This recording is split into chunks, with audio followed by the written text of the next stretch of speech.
quite some time ago by a psychologist. America is sponsoring. I first learned it from my grandmother. Now, my grandmother was a wonderful person. She taught me how to play the game Monopoly. She understood that the name of the game is to acquire. She would accumulate everything she could, and eventually she became the master of the board. And then she would always say the same thing to me. She'd look at me and she'd say, "One day, you'll learn to play the game." One summer, I played Monopoly almost every day, all day long. And that summer, I learned to play the game. I came to understand the only way to win is to make a total commitment to acquisition. I came to understand that money and possessions, that's the way that you keep score. And by the end of that summer, I was more ruthless than my grandmother. I was ready to bend the rules if I had to win that game. And I sat down with her to play that fall. I took everything she had. I watched her give her last dollar and quit in utter defeat.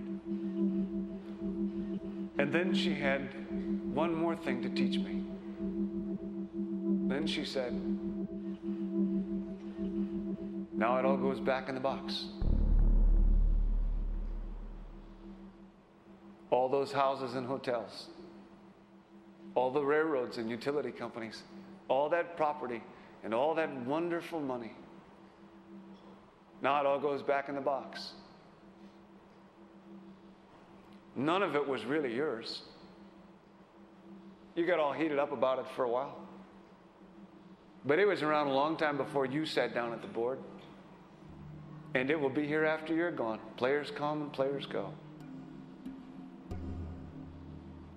Houses and cars, titles and clothes, even your body. Because the fact is that everything I clutch and consume and hoard is going to go back in the box, and I'm going to lose it all. You have to ask yourself, when you finally get the ultimate promotion, when you've made the ultimate purchase, when you buy the ultimate home, when you have stored up financial security and climbed the ladder of success to the highest rung you can possibly climb it, and the thrill wears off, and it will wear off, then what? How far do you have to walk down that road before you see where it leads?